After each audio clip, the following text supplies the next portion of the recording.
होकर मां की हत्या करने का साहस जुटा पाना था। इन्हें पुनः जीवित कर दें पिताश्री। तो ये साहस तुमने कैसे किया? पिताश्री, आपकी आज्ञा से पूर्व मेरे मन में इन सब की मुक्ति का भाव उठा था। मुक्ति का? हाँ पिताश्री, मैं जानता था मेरी माता ने अक्षम्य अपराध किया है और मेरे तीनों भाइयों ने आपकी आज्ञा का पालन न करके अपना भावी जीवन पापमय कर दिया है। मृत्यु के अतिरिक्त संसार का कोई भी प्रायश्चित इन्हें मुक्ति प्रदान नहीं कर सकता। राम। हाँ पिताश्री, अपराध तथा पाप भावनाओं को लेकर ये अपना भावी जीवन कष्टपूर्ण बना लेते, किंतु अब आपकी तप शक्ति से जब इन्हें नव जीवन प्रदान होगा तब उसमें इनके पापों का कहीं भी स्थान नहीं होगा। मुझे तुम पर गर्व है राम। मेरी इच्छा है कि तुम अपने लिए भी कुछ मांगो। पिताश्री, यदि आप प्रसन्न हैं तो मुझे ऐसा वरदान दें जिससे मैं युद्ध भूमि में अजय योद्धा के रूप में प्रसिद्ध हो जाऊं। मेरा सामना करने वाला कोई न हो। इसके साथ ही मैं तुम्हें दीर्घायु का वरदान भी देता हूं। हे भोलेनाथ, यदि आपके प्रति मेरी भक्ति सच्ची है और यदि आप सचमुच मुझ पर कृपालु हैं, तो मुझे अपने पुत्र की इच्छा पूर्ण करने की शक्ति प्रदान करें। ओम नमः शिवाय।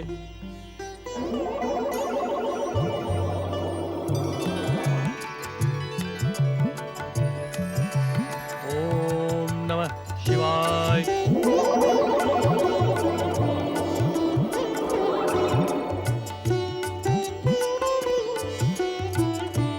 ओम नमः शिवाय।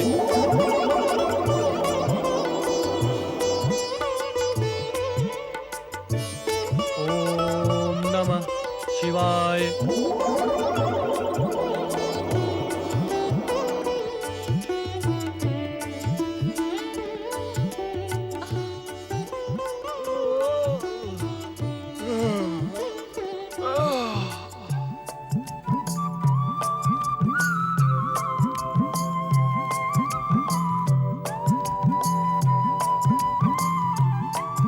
पुत्र राम, हमें ऐसे में नींद आ गई थी। तुमने हमें जगाया क्यों नहीं?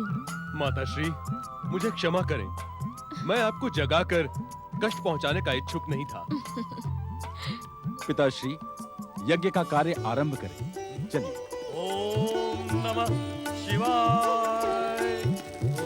ओम नमः शिवाय। ओम त्र्यंबकेश्वराय नमः। शिव लीला की विचित्रता का उद्देश्य सदा लोकहित और जन कल्याण होता है, किंतु प्रारंभ में शिव लीला अनंत सागर के समान गहरी दिखाई पड़ती है, जिसे मापना विलक्षण बुद्धि वालों के लिए भी असंभव है। किंतु जो कठिन परिस्थितियों का सामना करते हुए दृढ़ निश्चय के साथ आगे बढ़ते हैं, उन्हें शिव कृपा अवश्य प्राप्त होती है। ऐसी ही कृपा प्राप्त करने के लिए रावण, कुंभकर्ण और विभीषण अभी तक ब्रह्मदेव की कठोर तपस्या में तन मन से संलग्न है। ब्रह्मणे नमः। ओम ब्रह्मणे नमः। ओम ब्रह्मणे नमः। ओम ब्रह्मणे नमः। ओम ब्रह्मणे नमः। ओम ब्रह्मणे नमः। ओम ब्रह्मणे नमः। ओम ब्रह्मणे नमः। ओम ब्रह्मणे नमः। ओम ब्रह्मणे नमः। ओम ब्रह्मणे नमः। ओम ब्रह्मणे नमः। ओम ब्रह्मणे नमः। ब्रह्मदेव, आपकी तपस्या करने से पूर्व हम नहीं जानते थे कि आप इतने निष्ठुर तथा हृदयहीन हैं। दिन के पश्चात दिन, मास के पश्चात मास तथा वर्ष के पश्चात वर्ष बीतते जा रहे हैं, किंतु आप हमारी आराधना पर मौन हैं। श्रेष्ठ, तपस्या में उद्विग्नता तथा क्रोध का कोई स्थान नहीं होता। ये मेरा क्रोध नहीं है अनुज विभीषण, ये मेरा क्रोध नहीं है। अभी तो ब्रह्मदेव को चेतावनी है कि यदि अब भी वो मेरी तपस्या से प्रसन्न नहीं हुए तो मेरा जीवन व्यर्थ है, ये तपस्या अर्थहीन है। क्रोध ना करें श्रेष्ठ, क्रोध ना करें। क्रोध ना करूं तो और क्या करूं अनुज, और क्या करूं? मेरे ही कारण तुम और मध्यम भयानक कष्ट भुगत रहे हैं। आपको सफलता के सर्वोच्च शिखर पर पहुंचाने के लिए ये कष्ट तो साधारण है श्रेष्ठ। नहीं मध्यम नहीं, अब रावण और अधिक प्रतीक्षा नहीं कर सकता। मैं इस क्षण अपना मस्तक काटकर अग्नि में समर्पित करता हूँ। नहीं भ्राता, नहीं श्रेष्ठ, ये आपने क्या कर दिया, ये आपने क्या कर दिया श्रेष्ठ। मध्य भ्राता कुंभकर्ण, हम अनाथ हो गए, हम अनाथ हो गए। आपके बिना हमारा ये जीवन व्यर्थ है, व्यर्थ है श्रेष्ठ, व्यर्थ है।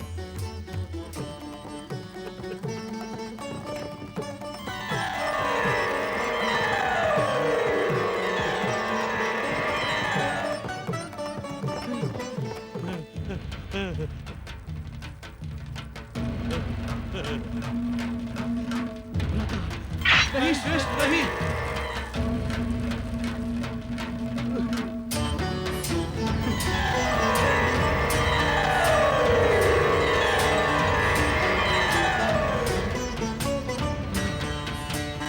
मुझे पुनः जीवन देने की कृपा ना करें ब्रह्मदेव, ना करें।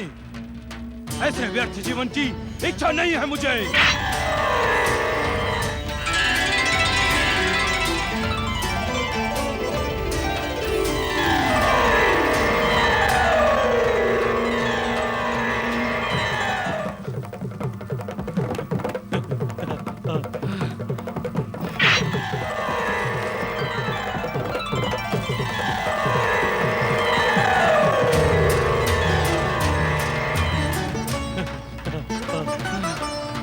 नहीं श्रेष्ठ नहीं।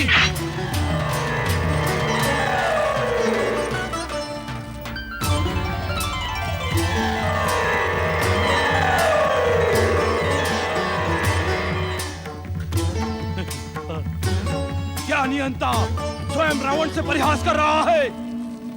ब्रह्मदेव, आप ना तो मुझे जीने देने के इच्छुक हैं और ना मरने देने के। आपकी इच्छा क्या है मैं नहीं जानता।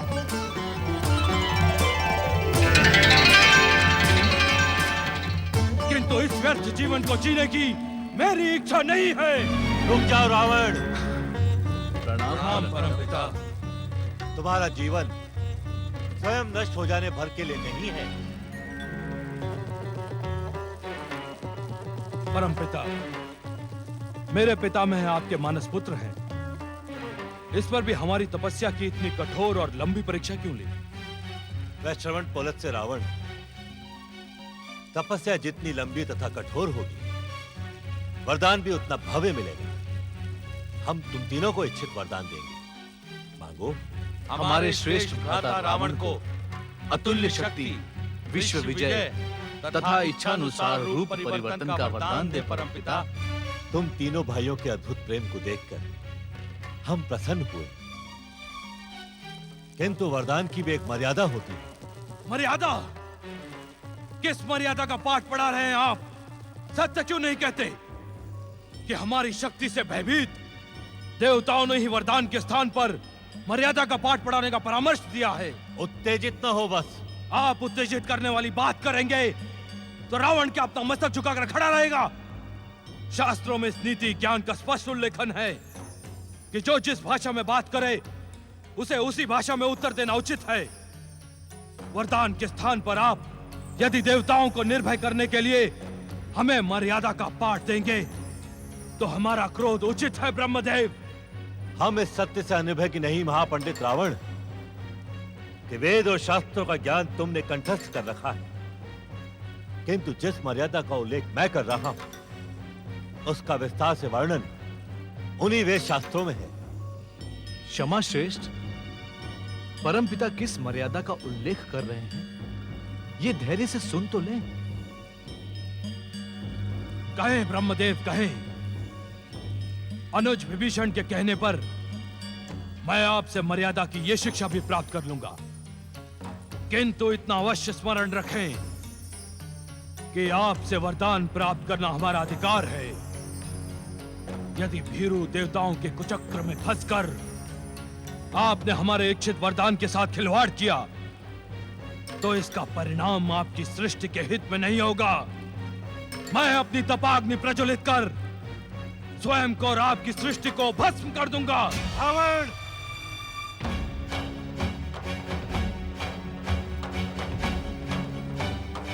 अभिमान तुम्हारा सर्वनाश कर देगा।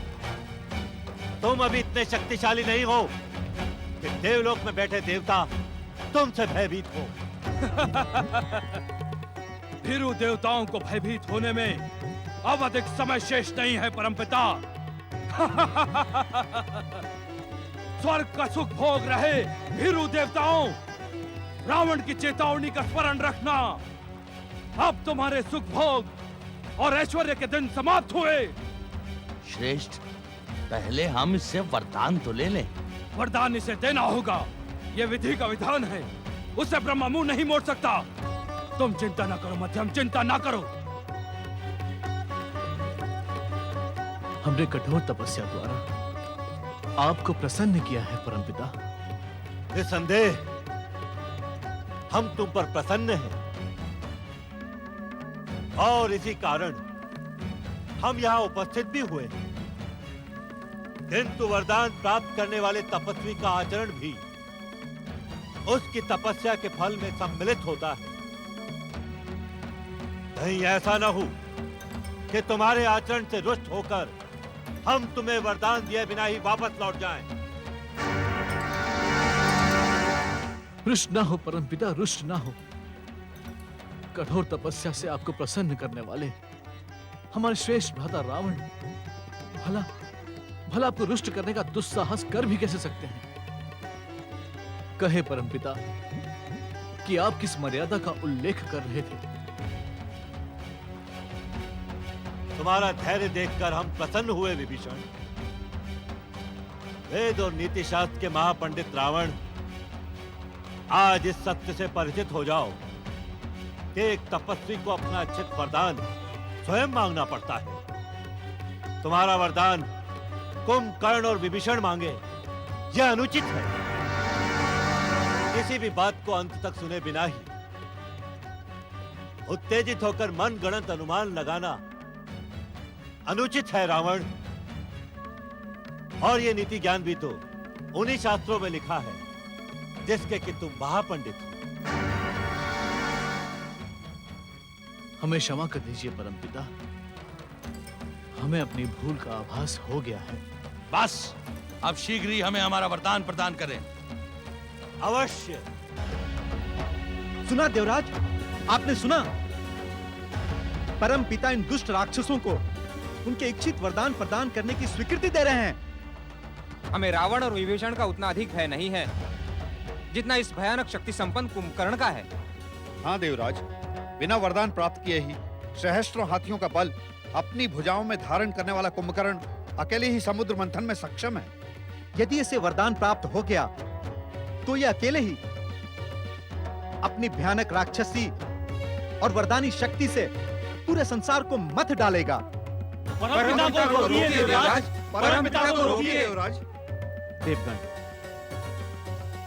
देवगण, आज मेरा हृदय प्रसन्नता से भर गया है। स्वर्ग के प्रति, स्वर्ग की सुरक्षा के प्रति आप सबकी एक निष्ठा को देखकर आज इंद्र धन्य हो गया। नारायण नारायण। देवराज, तनिक ध्यान दे। देवगण स्वर्ग की नहीं, संसार की सुरक्षा की बात कर रहे हैं। इससे क्या अंतर पड़ता है देवर्षि? स्वर्ग है तभी तो संसार है। नहीं देवराज नहीं, संसार है इसी कारण वो स्वर्ग है, अन्यथा नारायण नारायण।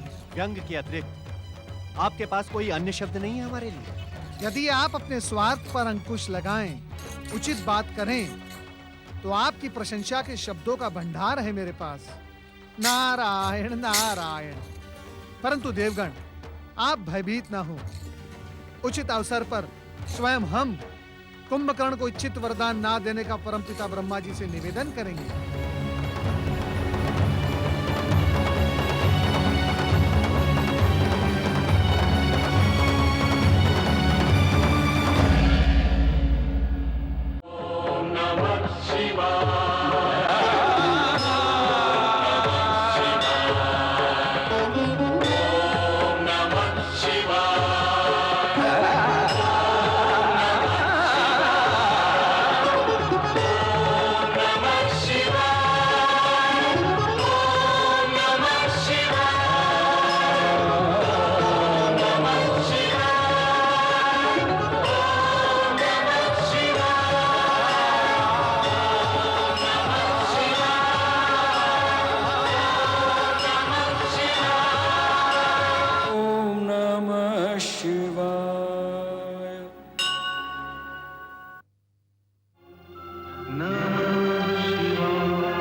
नमः